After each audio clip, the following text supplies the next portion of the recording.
Para falar disso, o tema agora da palestra, né, é os segredos da evolução do BI à inteligência artificial, uma década de história de dados da Americanas SA. Quem vai falar é um entusiasta de tecnologia com mais de 10 anos em experiência no e-commerce brasileiro, liderando o desenvolvimento de produtos e equipes de dados, apaixonado por soluções de problemas com foco na experiência do cliente.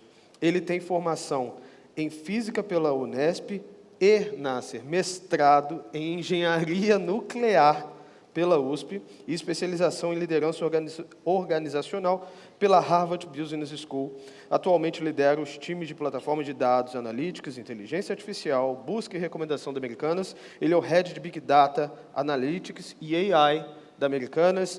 Tiago Andrade, por favor, seja bem-vindo. Salva de palmas.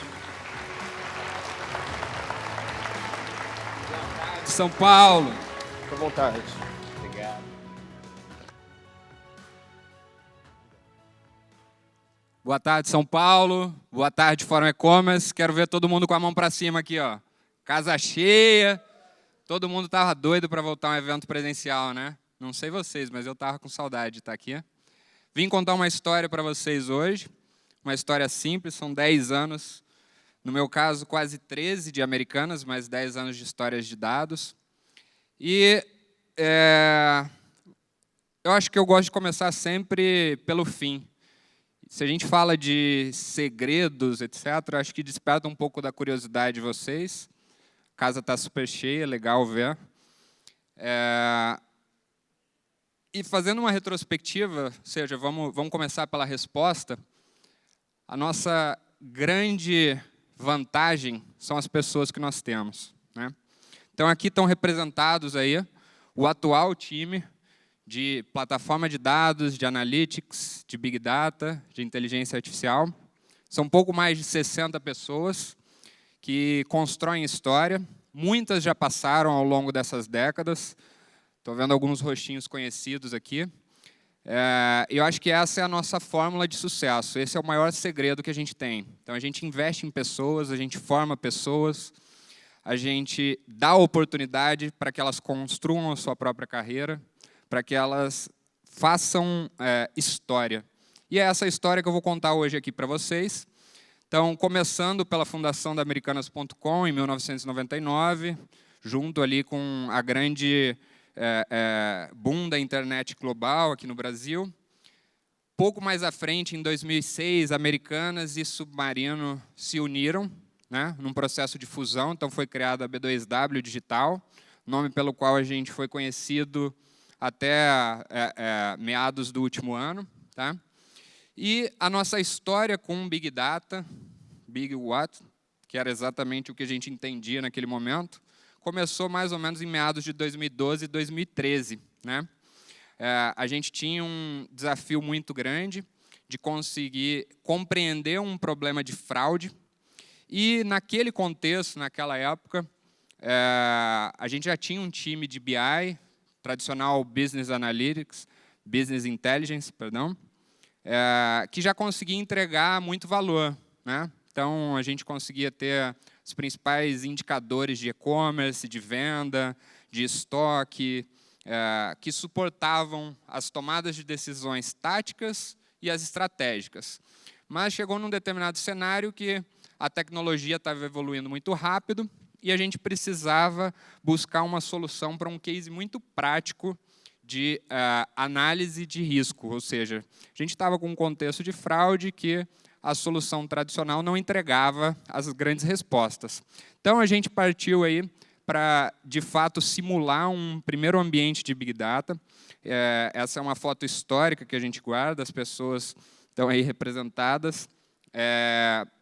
Nosso desafio ali foi o seguinte: antes de sair gastando muito dinheiro, para quem já trabalhava com internet, com tecnologia em 2013, vai lembrar que as clouds, hoje tão popularizadas, estavam começando a dar seus primeiros passos no Brasil. Né? Então, montar uma estrutura de Big Data era muito caro. A gente tinha que comprar máquinas on-premise, montar essas máquinas dentro do nosso servidor, e a gente não tinha, até então, apetite para poder dar esse primeiro passo sem antes fazer a tradicional validação, né? A prova de conceito, ou POC, como muitos conhecem.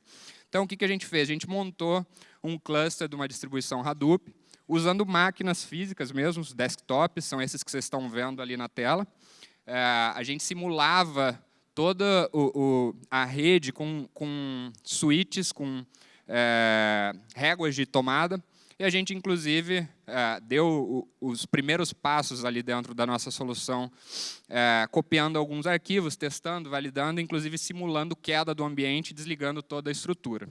Esse passo ele foi fundamental na nossa jornada para, no início de 2013, mais ou menos, a gente partir para o nosso primeiro MVP. Aqui é um desenho macro de arquitetura, onde vocês podem ver. Para a turma de tech é bem familiar, a gente usava o quadrado mágico ali, com o Scoop sendo a nossa principal ferramenta de ingestão, de mensageria. A gente usava o HDFS para poder manter o repositório dos nossos dados. O Hive era a interface que permitia com que os usuários acessassem esses dados através de consultas SQL ou SQL. E, como agendador, a gente usava o Yarn, que permitia a gente atuar nas duas pontas, tanto na interface do usuário quanto na interface dos sistemas. Se eu me recordo bem, nessa época a gente estava integrando um banco Oracle com as transações de pedido, que permitiam a gente validar aquele grande case de análise de risco, ou seja, de fraude, né? Além disso, também a gente conseguia plugar ferramentas de BI, de visualização de dados, tá? Esse foi o nosso primeiro grande desenho, a gente chama de geração zero. E como o nosso tempo aqui é um tempo curto, um tempo corrido, a gente vai dar um passo grande nesse tempo, vamos andar 3 anos à frente. Nesse meio tempo, a gente conseguiu, naturalmente, validar o MVP, conseguimos construir o nosso primeiro cluster. O time, na época, era um time, salvo engano, de 4 pessoas dedicadas, era um time bem enxuto, mas um time altamente especializado. E lá em 2016, aí, trazendo no tempo, a gente já estava com as clouds se popularizando entre os grandes sites de e-commerce, e, do nosso lado, a gente ainda continuava numa esteira de cluster on-premise, mas a gente já trouxe algumas grandes novidades aqui. Além do nosso quarteto mágico, a gente tinha um desafio enorme, que é como é que eu analiso os dados de navegação dos nossos clientes em tempo de execução, né? Então, o nosso maior desafio era, eu preciso destravar o potencial que analisar a navegação vai me trazer para dentro dessa jornada.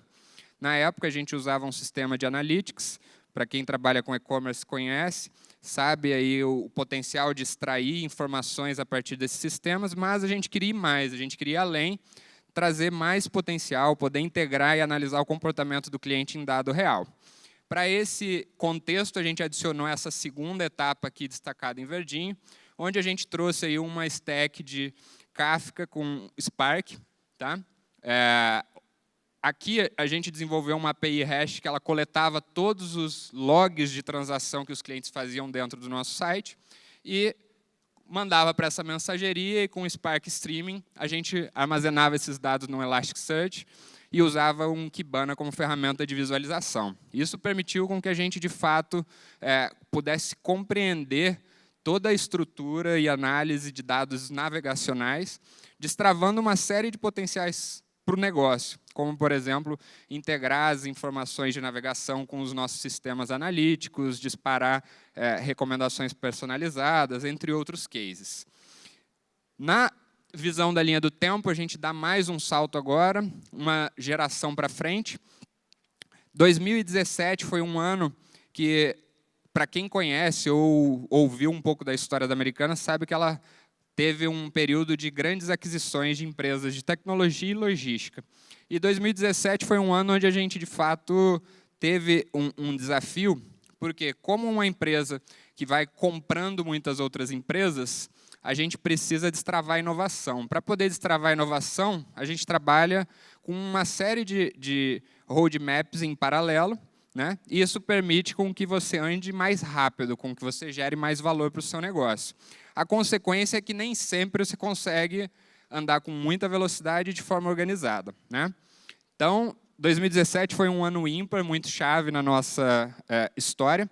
A gente saiu daquele cluster on-premise, que eu mostrei para vocês no slide anterior. muito do que a gente sofreu, talvez quem trabalhou com clusters on-premise também tenha sofrido, que eram problemas de performance.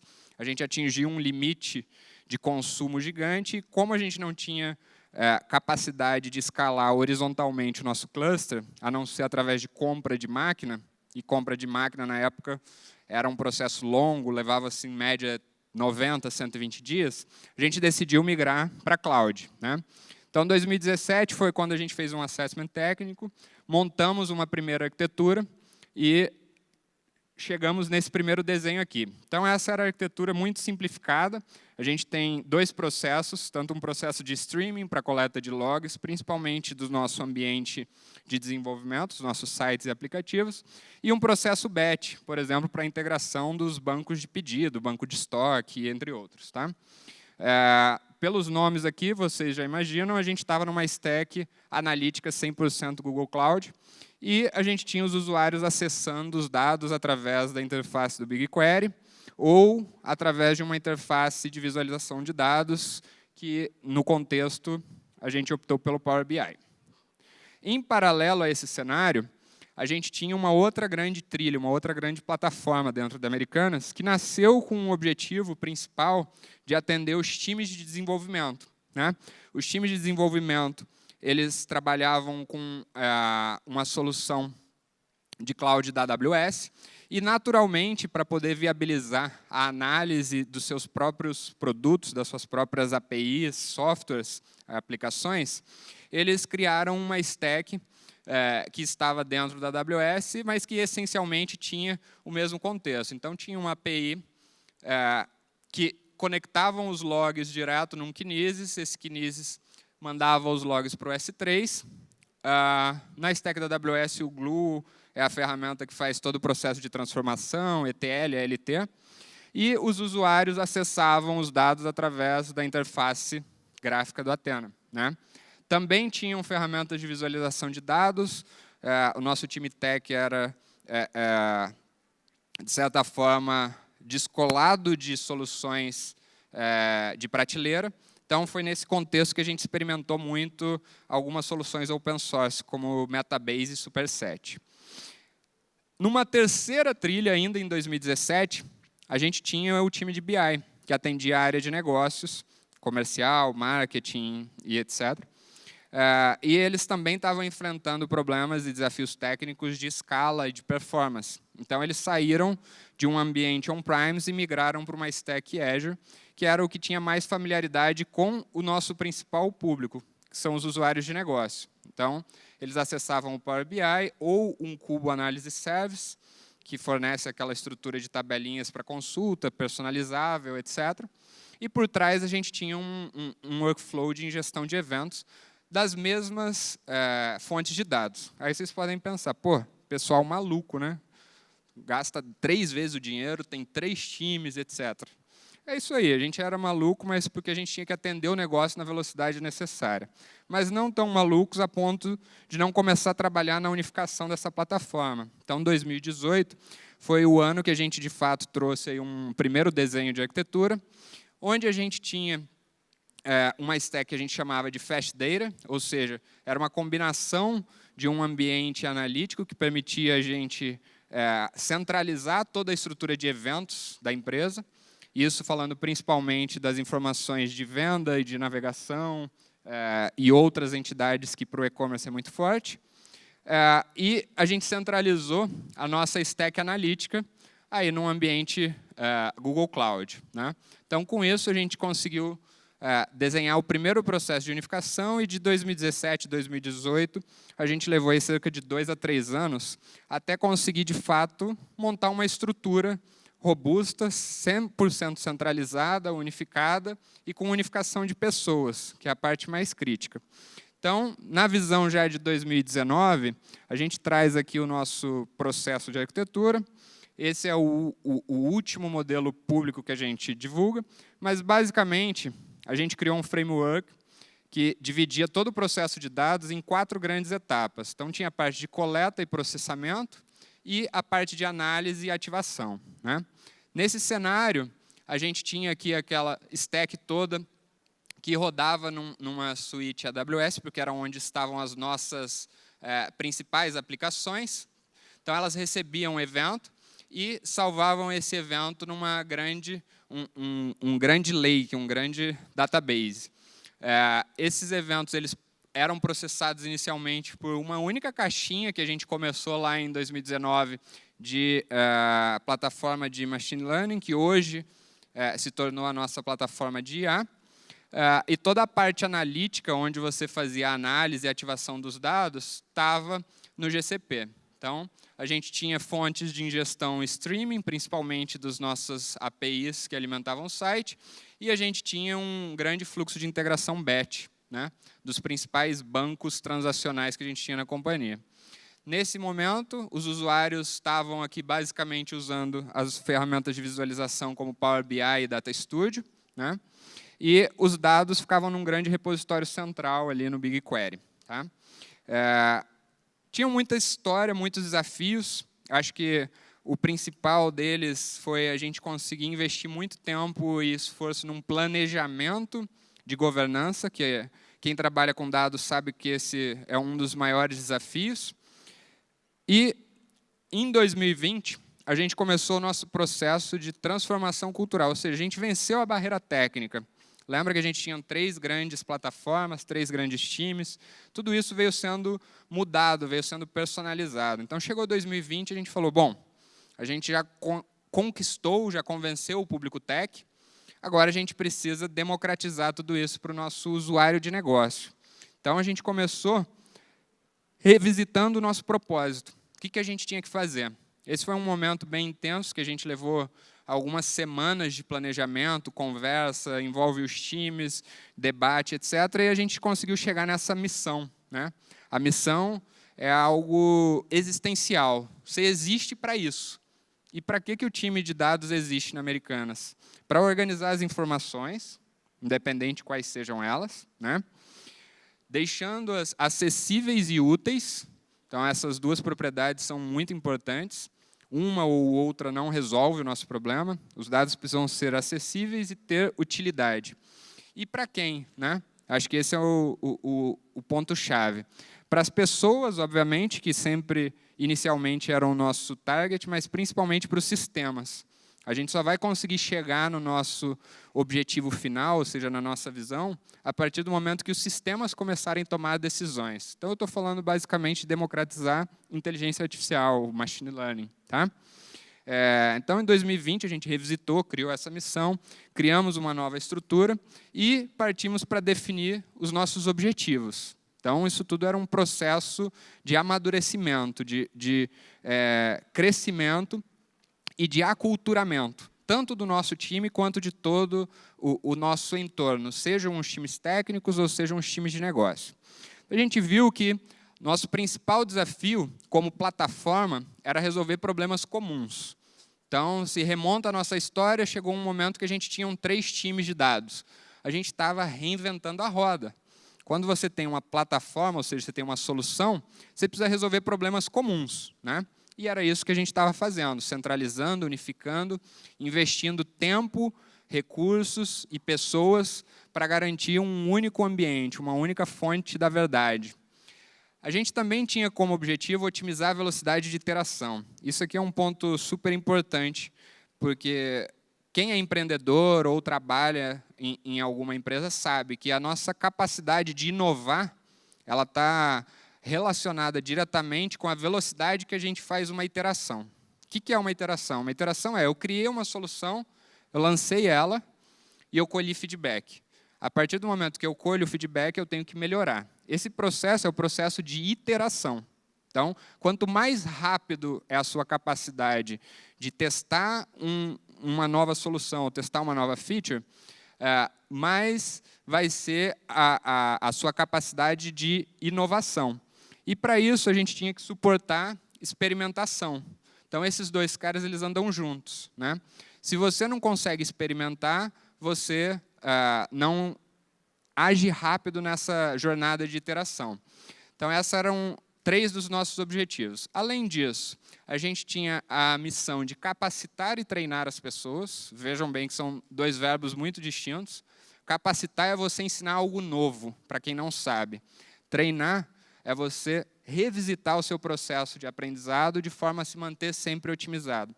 E a gente acredita muito que qualquer pessoa precisa de treinamento. É isso, inclusive, que faz a gente diferenciar as pessoas e ter mais longevidade. Com isso, a gente conseguia incentivar com que as melhores práticas fossem testadas, experimentadas, validadas e depois replicadas entre todos os times. Por fim, a gente sempre pensa em construir soluções de longo prazo, soluções duráveis, né? Enquanto plataforma, você não pode se reinventar a cada 3 meses. É algo muito grandioso. Então, a gente precisa pensar soluções que cobrem os próximos 2, 3, 5 anos. Né? Com isso em mente, a gente, bom, onde é que vamos chegar? Aqui é o nosso sonho grande. Então, a gente vem trabalhando culturalmente, tecnicamente e desenvolvendo as nossas pessoas para se tornar referência global em engenharia e cultura de dados. Como é que a gente vai fazer isso para o nosso negócio? Habilitando o uso escalável de inteligência artificial. Certo? Esse é o nosso sonho grande, para onde todas aquelas 60 e tantas pessoas vêm trabalhando em conjunto aí com diversos parceiros.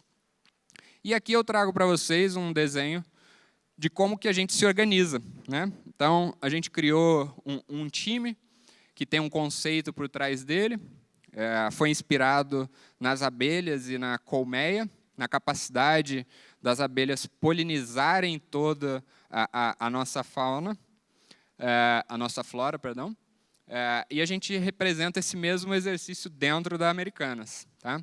Então, aqui a gente tem na esquerda os sistemas, independente de quais sejam eles, sites, aplicativos, sistemas transacionais, contábeis, financeiros, logísticos, e no outro extremo a gente tem as pessoas. Aqui dentro a gente se divide atualmente nessa forma. A gente já teve muitas formas diferentes, centralizadas, descentralizadas, e essa é uma pergunta que normalmente eu ouço. Hoje está funcionando assim, está funcionando muito bem, já tem acho que cerca de 2 anos e meio, 3 anos. Mas é um processo de maturação. Muito provavelmente daqui a 1 ano, se a gente se encontrar, esse desenho vai estar diferente.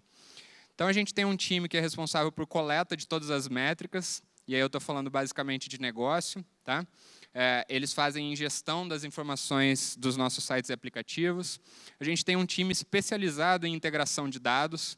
É um time que tem uma alta profundidade técnica para garantir que, independente de qual é o sistema de origem, eles vão conseguir trazer a informação para dentro de casa.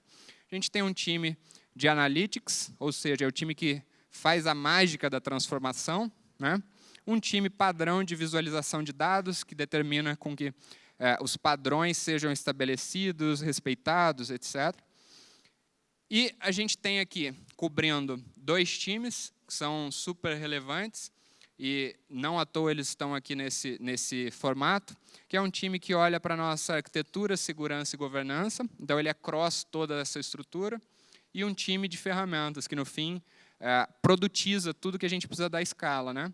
A gente vai ver alguns grandes números que eu trouxe aqui, e vocês vão ver, pô, como é que vocês fazem isso com tão poucas pessoas. Né? A gente viu lá um time de 60 pessoas. Porque a gente investe muito em desenvolvimento de software. Então, tudo que a gente, de fato, enxerga um padrão, a gente tenta implementar e traduzir isso num software para dar escala. A gente tem o time de plataforma de dados, que hoje ainda faz parte desse core, ele está num processo de spin-off, conforme ele está crescendo, ganhando corpo, volume e tração. E o time que hoje, apesar da gente ser engenharia, apesar da gente ser tecnologia, a gente tem um time de produto extremamente funcional e crítico para o sucesso do nosso negócio, que é o time de community.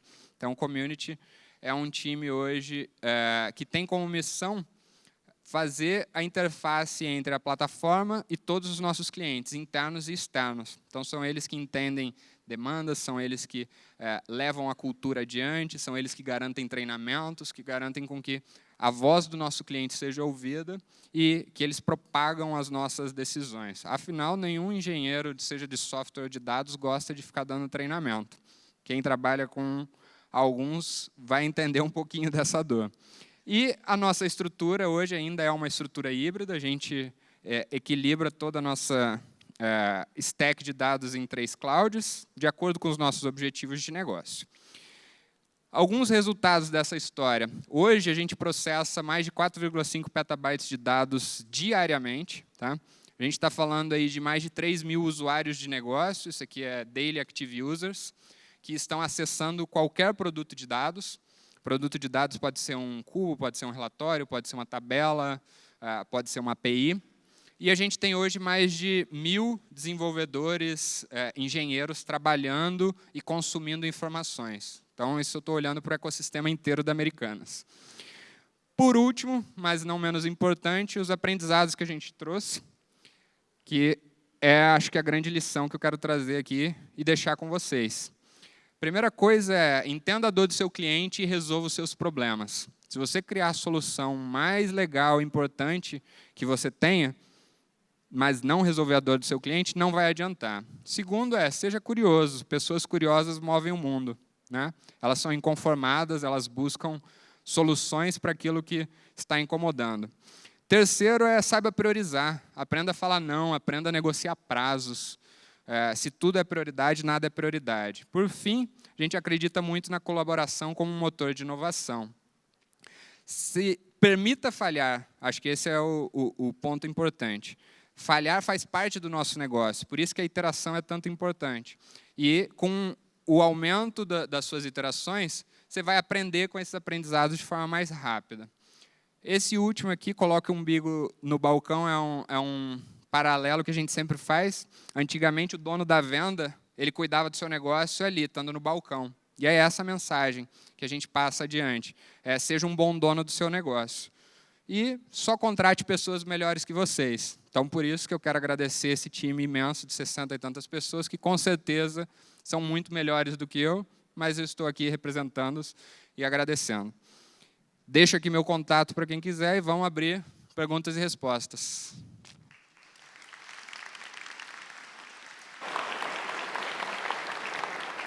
Muito bom, Thiago. Obrigado, cara. Vou pedir ajuda das meninas para ver quem quer fazer perguntas aí, por favor. Só levantar um pouquinho a mão. Tem microfone dos dois lados aí para... tem um aqui. Beleza. Fica à vontade, pode. Então, um pouco falando sobre time, né? Eu queria entender em que momento vocês conseguiram identificar que vocês realmente entraram num processo de maturação de time, de tecnologia, né? Qual o seu nome? Villager. Para ser honesto, não sei se eu entendi muito bem, então eu vou tentar responder, você me fala sim ou não, tá? Eu estou na B2W desde 2009, hoje conhecida como Americanas, né, a partir de um processo de fusão que a gente fez. Então, a gente nasceu tech. Tá? No meu caso, toda a minha jornada de 13 anos é um processo de jornada tech. A gente teve diversas fases onde isso foi mais acelerado ou menos acelerado. Então, por exemplo, período de 2013 a 2016, a gente adquiriu mais de 10 empresas de tecnologia nos processos de M&A. Então, isso naturalmente propulsionou e colocou muita combustão nesse motor. Já na perspectiva de machine learning, inteligência artificial, a gente veio acelerando muito agora em 2020 e 2021. Apesar da gente já ter colocado soluções em produção lá em 2014. Né? Então, são fases de maturidade do negócio que, com o tempo, você vai entendendo os desafios entre negócios e tecnologia e vai gerando valor. Foi? Valeu. Mais alguém? Fazer perguntas? Tem um rapaz aqui com a mão aqui, ó.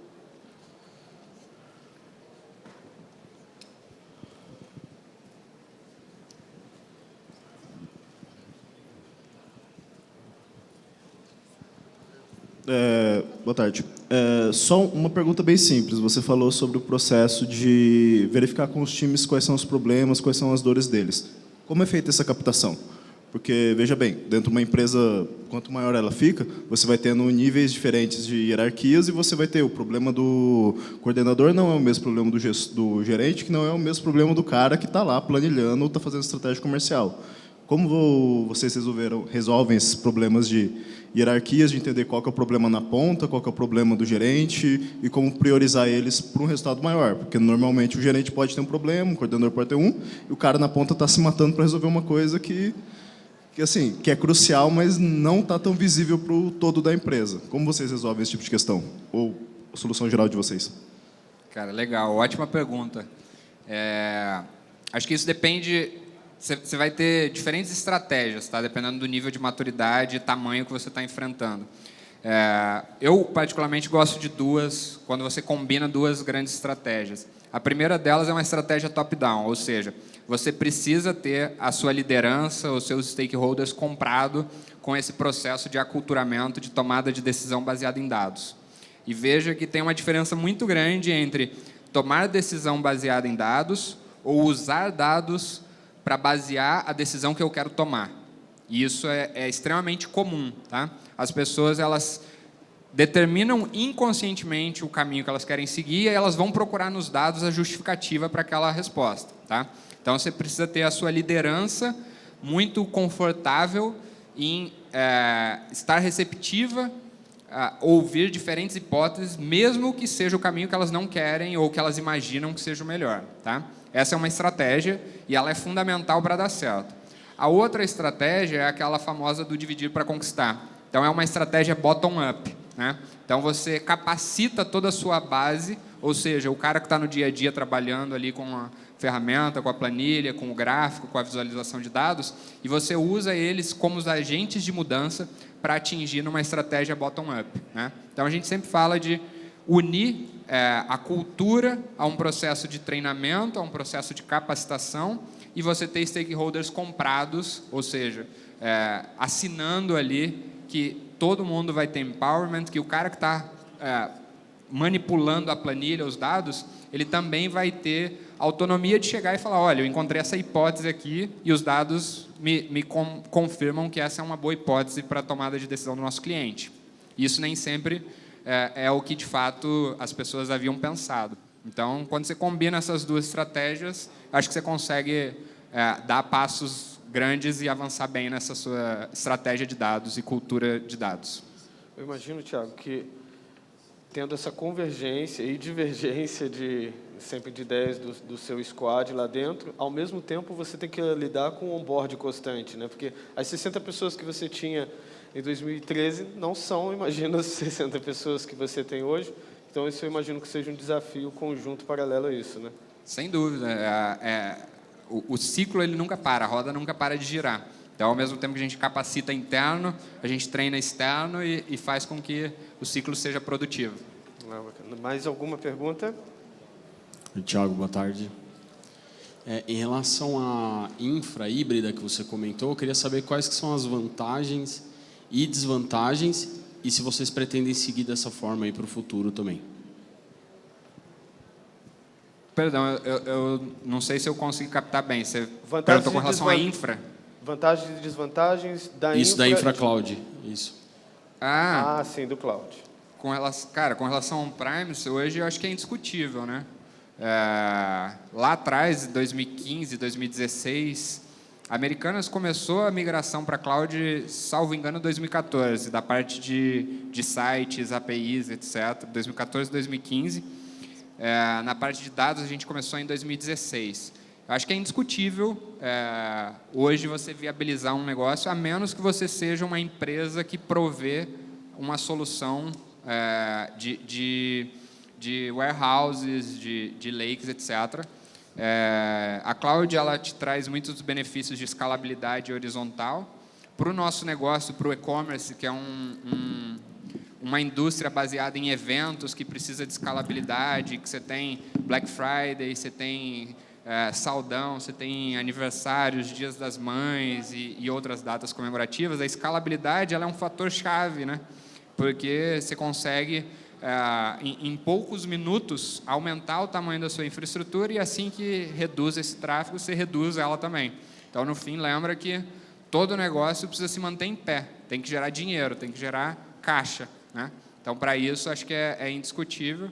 Hoje, eu não vejo a gente sobrevivendo sem o uso de cloud, tá? Então, talvez para quem ainda está pequeno ou para quem ainda está no início da jornada, possa ser uma alternativa. Mas para médios e grandes, sem dúvida alguma, esse é o caminho.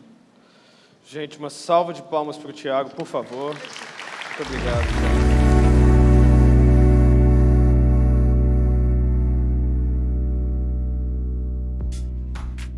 E aí, gostou do vídeo? Então não deixe de curtir e compartilhar. Aqui do lado tem 2 sugestões que você pode gostar. Até a próxima!